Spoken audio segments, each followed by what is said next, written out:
Welcome to Tech Smarter. This is the show where we talk with operators, innovators, and investors who are shaping the future of aging services. My name is Abby Ritchie, and I am the tech guru at the Smarter Service. This episode is sponsored by Leading Age Arizona, and this show is brought to us by the Smarter Service. And if you happen to be a senior living operator in need of professionalizing your tech support for your residents, go ahead and reach out to me. Just DM me tech support, and I'll be sure to connect with you. Today, I'm really excited to have my guest back on the show. I've had Stephen Ewell, who is the executive director of the CTA Foundation, on a couple of times, and we typically enjoy doing this either before the upcoming CES or after CES to do a debriefing. So we're going to discuss today the most vital age tech and accessibility trends coming out of CES and how to identify these impactful startups. Welcome back to Tech Smarter, Stephen. Abby, it's always great to see you. Thank you for having me back. And I love getting to talk CES. We are ramping up. I can't believe we're just about a month out from being there at the show, but it's going to be incredible this year. And yeah, we're seeing a lot of great trends, and I look forward to discussing them with you. Me too. Me too. So how many months in advance do you start planning for the next year's show? Well, probably actually, before the show actually happens, there's already people who are focused on how do we build out the next show, and we've got contracts on space going out years and years in advance. But so yeah, it really is a year-round operation to put this all together.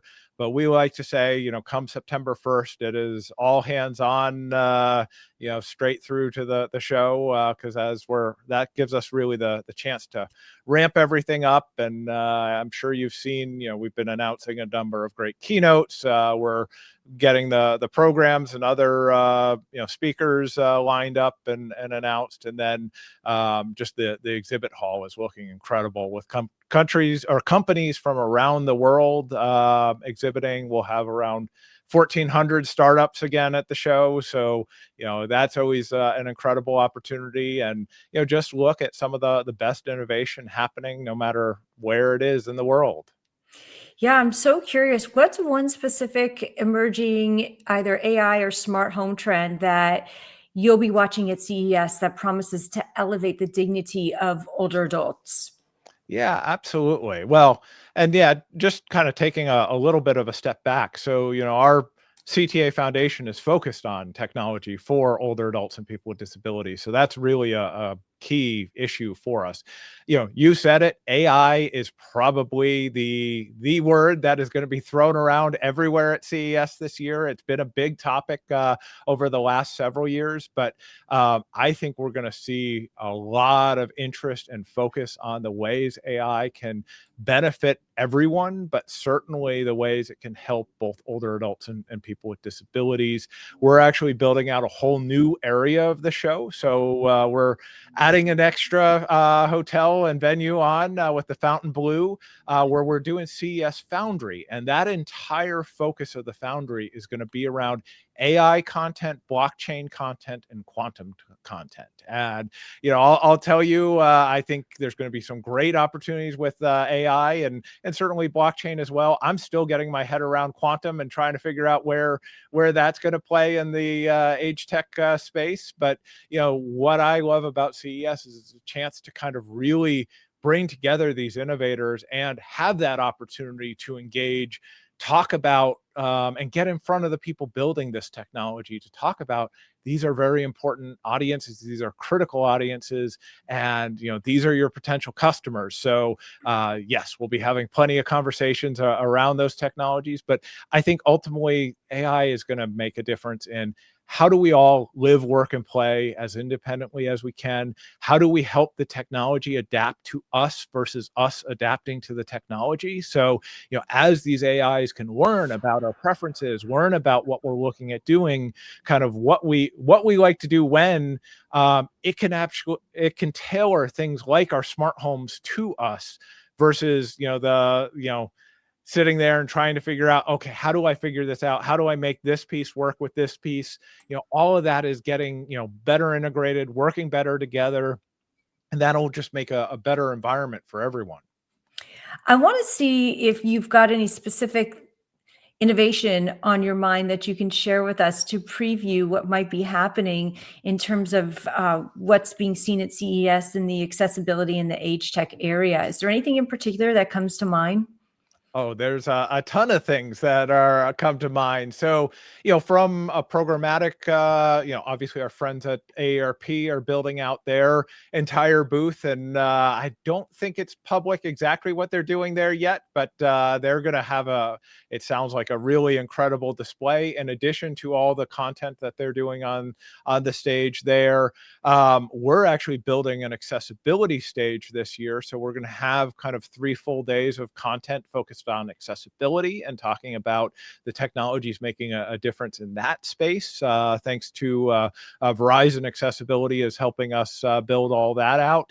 And then some of the specific technology. So once again, we had our Eureka Park accessibility contest winners. So every year we go out to US and Canadian based startups and we pick 5 that are showcasing how their technology can make a difference to either older adults or people with disabilities. And we've got 5 great ones. There's one 360 direct access, which is providing ASL interpretation for deaf and hard of hearing people. But they basically work directly with companies' customer service. So rather than going through a third party when you need that customer support, they're actually able to be kind of embedded within the companies to provide direct, for someone who their first language is ASL, be able to provide those customer service and support to people who speak ASL as a first language. I've got another really incredible company called Cairns Health. I like to think of it as kind of a mix between kind of a health sensor and like a smart assistant, voice assistant. So it's a device that can both monitor, various health statistics, like being able to use I think they use some kind of radar to basically monitor kind of your various health statistics. But then it also has the built-in voice assistant to help with, assisting with activities of daily living, but also, do you have questions? Do you need caregiving support? Do you need other types of things that they can provide? So I'm really excited to see them at the show. We've got a company out of Canada called CogniCheck, and they're using kind of an older technology of using the phone, but they're using some really incredible AI so they can schedule regular calls with individuals and then just based on the conversations detect if there are early signs of dementia or other cognitive issues and be able to recommend people get looked at, get checked out at a much earlier stage than you would otherwise. So being able to create that connection, I think, is really But do they incredible. also call an Uber for this person? I don't know if that one does, but there are absolutely other companies that we know that will call the Uber for that person. So, That would be or good. alert a loved one or caregiver. So, yeah. Absolutely. Yes, So, there's something that's a big leap of faith when it comes to calling an Uber or a Lyft in order to get a ride. I experienced that firsthand when I was working with older adults. There's just such a barrier to that technology. I want to circle back a little bit to the accessibility barrier as well. And what would you say is one of the most common yet easily solvable accessibility barriers that you continue to see in mass market consumer tech? So honestly, I think the biggest barrier is awareness. I think both from a company side of having these innovators and companies understand what the challenges are out there and how to address them, but also on the consumer side of figuring out what are the products that are already out there and how can they, best find the products that work well for them. And that is something that there's been a lot of work going on for several years now to try to create that greater awareness. But I still think that is the biggest accessibility challenge out there. Now, obviously, there's also all the challenges of looking at ways of multimodal control of different devices. So whether it is using your voice or whether you're using gestures or controlling through your phone or mouse or other different features, that's one of the exciting things is as many of these devices are having multiple ways you can interact and control your devices, it helps overcome because the solution that works well for one person may not work well for another person. So being able to have some of the different options really makes a huge accessibility difference. Yes, there's two things that come to mind here. The first one, you mentioned it was ASL. And over the years, I've been consulting with different startups and realizing that the technology built in to support to support people with hearing loss is delayed. It hasn't really innovated that much, but I'm seeing more and more solutions out there like real-time navigation as opposed to relying on Braille on a door, for instance, or on an elevator. And to me, it just seems like, wow, of course, let's do it already. And yet that technology just hasn't innovated and hasn't gotten to the level where some other technology has developed. So there's the ASL piece. And then the other thing is truly just the awareness. And that's something that we're constantly trying to solve at the Smarter service when we're working with older adults, is making them aware at what's available to them. For instance, just having the button on your remote for your TV so you could speak into it is a huge convenience for so many people. Oh, absolutely. And yeah, I think, I mean, we see really incredible usage of devices like that. And yeah, I think, mentioning things like navigation, one of our pitch winners a couple years ago was a company called Good Maps, and they design accessible mapping solutions for blind and low vision. Although honestly, it's really useful for a lot of people because they get very specific of, if you're running through that airport or if you're in a library and you want to know where you can plug in your phone to get a little bit of a charge, it can actually give you that kind of information in addition to where's the door, where's the bathroom, where's the other information that you need. We also see companies like, actually another of our pitch winners was a company called Roboca, which is designed more for low vision. And that's more of an app that does kind of AI based, hold it up and it'll read a whole sign to you. In fact, it'll translate the sign if it's in a different language, but it'll also adjust all the colors or adjust the size of the font so that you can, if you're lower vision, it might work better for you depending on the type of vision loss you have. So there's some really interesting innovations going on out there.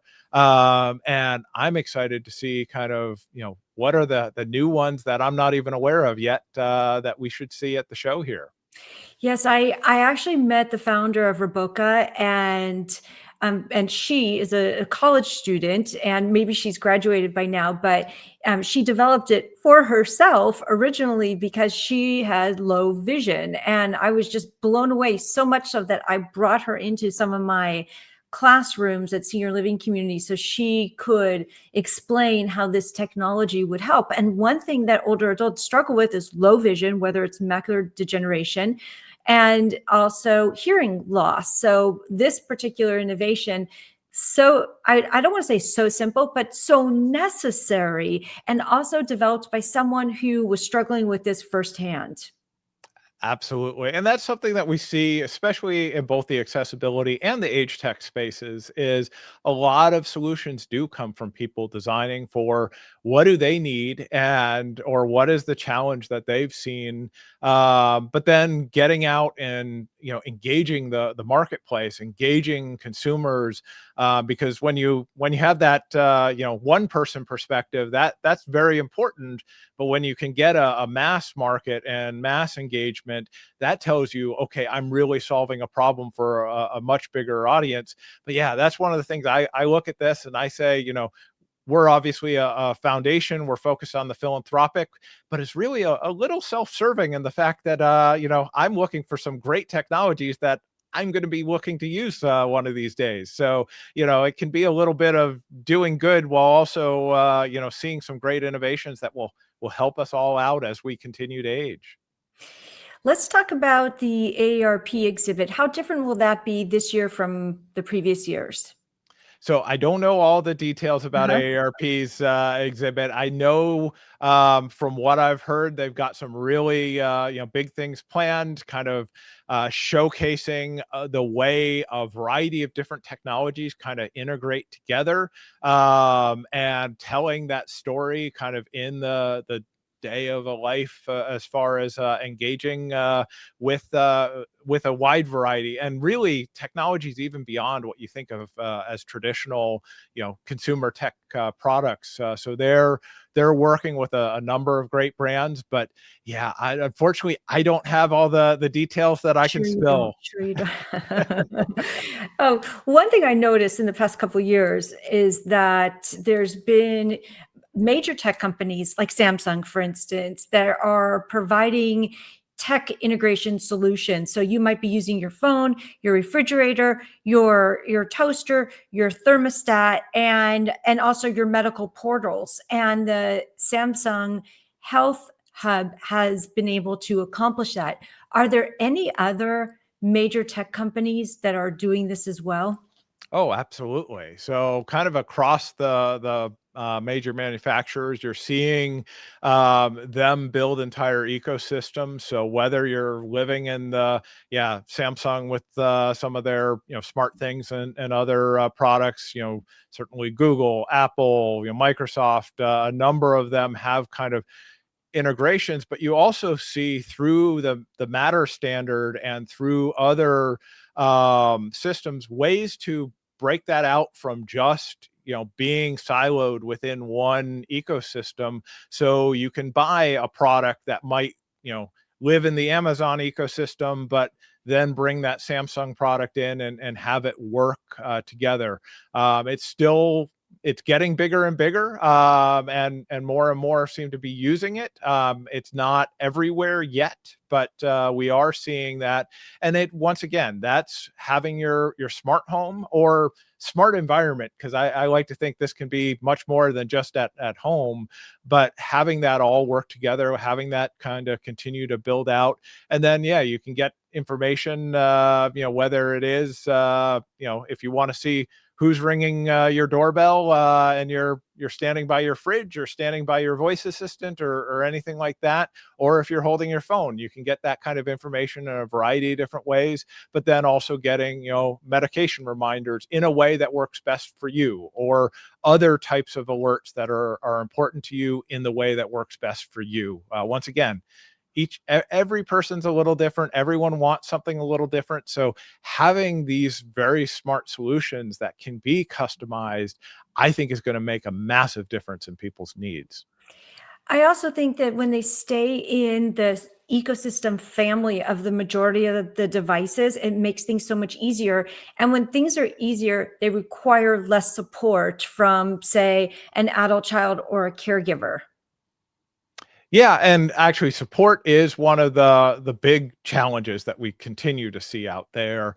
Looking at ways to, both initially set up some of these products, but then continue to maintain them. I know there's a number of, some of the installers and integrators that traditionally people have thought of as, oh, they're putting in kind of the high end home theater systems and things like that. A lot of them are getting into the age tech space because they recognize that there's an opportunity for them to come in, help set up, help maintain. It's a much smaller job than putting in a whole home theater system, but it's something that they can do fairly easily and fairly regularly. And some of these people are, I mean, they're incredible with just, they know a lot of different ecosystems, they know a lot of different technologies, so they can really problem solve with you of, what is it that you're looking for, what is it that you're trying to do. let's figure out which solutions will work best in your particular instance. The challenge is most of those companies, they're very small companies. They tend to be, focused in one specific geographic region. So it's really, finding who is it that is doing that type of work in your community, wherever in the country or the world you are. There are some big companies that are doing that as well. Certainly, Best Buy with their Geek Squad does a lot of work in this space. You see, even in like the Apple stores, the Genius Bar and the amount of service and support that they provide there. But there's still a lot of need and opportunity, I think, in that space. A huge need. When we look at it in terms of senior living, for instance, the having a tech bar, which is what we provide, the Smarter Service provides that at senior living communities within the community on a regular basis, it builds tech confidence, it saves on staff hours, and it helps overall the community be more secure.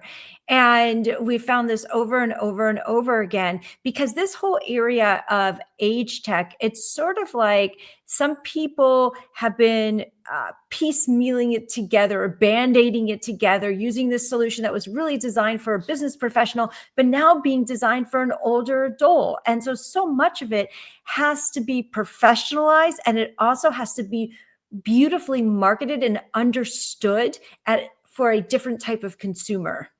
Yep. And that goes back to that awareness that we were talking about before, but also, getting hands-on and trying out a product makes such a difference. I mean, you and I both know this, that there's the stereotype out there, oh, older adults don't use technology. And we both know that's not true. But what you need to do is, what is the value? Why should I learn to use a new technology? Why? Like, what benefit is this providing to me? And can I try it out before I'm going to spend a bunch of money to buy a new product? It turns out, if I get hands on, if I like it, if I see the value, I'll absolutely use it. And we see that kind of across the board with all different types of technologies, whether you're talking, health tech, whether you're talking smart home, whether you're talking, yeah, a lot of the entertainment tech and things like that. So, that is such an important service, is being able to provide that connection, being able to give people that opportunity to figure out, yeah, this is something that actually will work for me, or no, it's not something I have an interest in. Let me figure out something else that might be better. Yeah, so for a family or a caregiver that are considering a tech purchase for their parent, what would be the number one non-negotiable question a family member should ask themselves or the salesperson before they purchase any piece of age tech? Ooh, that is a good one. Yeah, I think, one is, if you're the family member looking at buying a product for your loved one, for the older adult in your life, um, is this something that they actually want? Is it something that they need? Because I think that's one of the challenges we find is people will, very well meaning, go out and buy something and just drop it off and be like, here, mom and dad, this is a new product for you to use. And then they wonder why it never gets set up or never gets used, because it's not, you're not engaging the older adult in that actual discussion. You're not talking to them about what is the problem that you're solving for them. If I mean, uh, yes, my father loves that I care about him and think about him, but like, if I'm solving my issue, not solving his issue, uh, he wants something that's going to solve his issue. So I think the first thing you need to do as you're looking at buying any kind of product is, is this something that would be useful for the person you're trying to buy it for, and does it solve their problem? I see so many, solutions that are, we're going to put cameras up everywhere. We're going to watch you all the time. We're going to know, exactly how long you were in the bathroom, how long you slept, how long, all of that. And in certain cases, that is important. If someone does have, certain frailties, if they have dementia, if they need that level of support, absolutely. But for a lot of people, the whole idea of you're going to put me on camera 24/7 and you're going to know everything I'm doing all the time, I Yeah. mean, there's just not that interest. So it is figuring out what is that, what is the problem you're solving, and does it really make a difference to the person you're giving this to? 100%, and for anyone who's watching this that's going to be seeing their parents over the holiday, I really want to encourage you, and you mentioned this, Steve, to if you are going to swoop in and purchase them something, that you make sure that they can take it back to a place that has really good customer service. I see one of the biggest problems is that an adult child might swoop in, fly in, maybe go get that new TV, set it up, but it doesn't give their parent an opportunity to learn it, like you said, once they've learned how to use it. And also, if they need help with it, where are they going to go? And it's something that we do at the Smarter Service, but I really like people to know that, yeah, you could have your agenda of wanting to purchase a new TV for your parent, which is a lovely gift, but they also need to know how to use it and where to go if something goes wrong. Absolutely. You said it great. I don't know that I can add too much more to that, but yeah, it's absolutely an important piece. I want to segue into some future vision on CES. Where do you see CES developing in the next 5 years? So yeah, I mean, CES is continuing to be the global stage for innovation. So we're bringing people together from around the world. Certainly we're seeing a greater focus on AI. We tend to go through various trends of different technologies, but just seeing as that's being rolled out across the industry, I think we're going to see that get to be a bigger and bigger piece of the show. We've certainly seen over the last few years, the digital health space has really grown incredibly from, just a couple exhibitors a few years ago. I think we're going to continue to see that grow and build. But I think the conversation really is about that overall integration of how do people interface with their technology. What are the innovations that are going to help people, whether it is, work, staying safe and independent at home, whether it's the transportation solutions, and that could be, it could be your car, it could be that ride service, it could be, autonomous vehicle, or something else, even the technology that can help get you to public transit and help get you to work, or get you to a doctor's appointment, or get you to go out to have dinner with your friends, or other things like that. So I think that integration, looking at the transportation, I was just talking with a company the other day that does those delivery robots, and talking about ways that they're working at continuing to build out the accessibility on those robots to make it so, someone who's not able to cook their own meals has access to being able to order the meals, but also is easily able to retrieve and get that food, get that in a timely and easy to access manner. So I think there's a lot of really interesting innovations. But one of the things I love about CES is, you know, every year there's some surprises there as well. There's things that, like, I walk up and see some of these exhibitors and I'm just like, wow, I never thought of that. I don't know if that's a good idea or not, but is this something I'm going to be seeing a ton of in 5 years, or is this going to be something I never see again? And but this is that's really what CES is there for, is people have dreams, people have ideas. Some of these companies, I mean, these startup founders, they're putting their life savings into building it, and this is their chance to be on that same stage as, the biggest global brands, and get that recognition, build their technology. And not every startup succeeds, as we know, but this is our opportunity to give them the opportunity to get in front of media like yourself, get in front of the investors who are going to help them build out their business. And I love when I hear after the show from some of these startups who are like, oh, I got covered by, whichever, magazines, journals, other shows, or, I closed a funding round at the show. Like, those are the stories that it's just so heartwarming, because these people have put everything into making this. And, I'm excited to see, but one of the things I love is I can't predict what we're going to be at in 5 years, because there's going to be something new that I wouldn't even know to mention at this point. When you think about the legacy that you're developing here with CTA and the type of support that you have been cultivating and seeking and developing in accessibility, what kind of legacy do you hope that the AgeTech movement leaves behind for the next generation of older adults?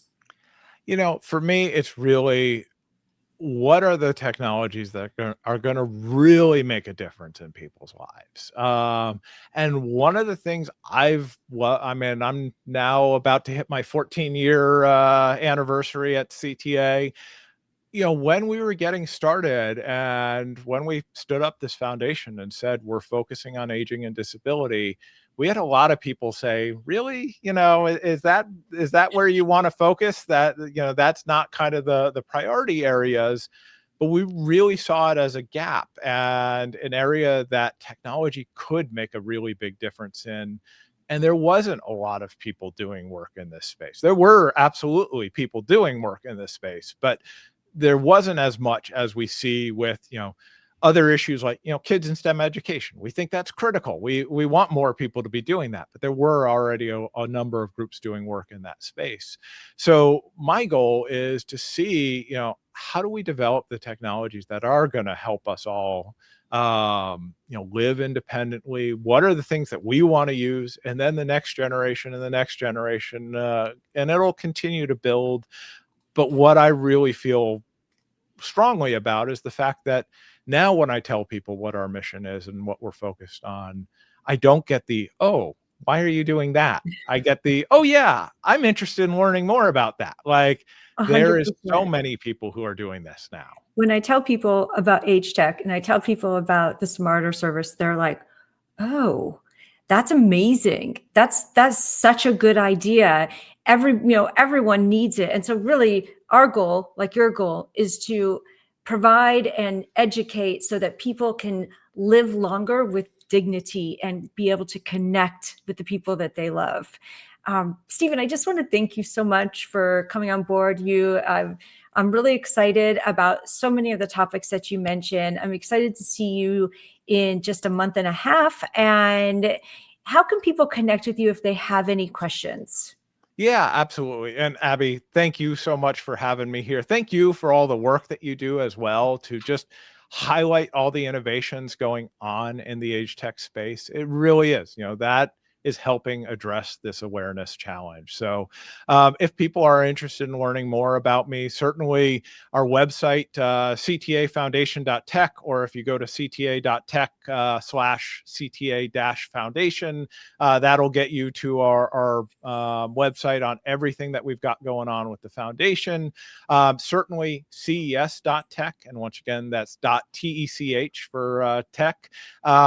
Everything CES is on there. A lot of our content from the show this year will be recorded and put up online there. So it's a great opportunity. If you're not able to, obviously we want people to be able to join us in Las Vegas for CES. But since it is a closed show and not necessarily open for people outside of the industry, others can go to the CES website and see a lot of this content. And then certainly, LinkedIn's probably the best social media for me at this point. So, look me up on LinkedIn, and I'm always happy to connect with people. And, I'm a big believer in making connections and talking to people. So, if anyone reaches out, I'll say the next month or so, I might be a little slow in responding, but I definitely want to build connections.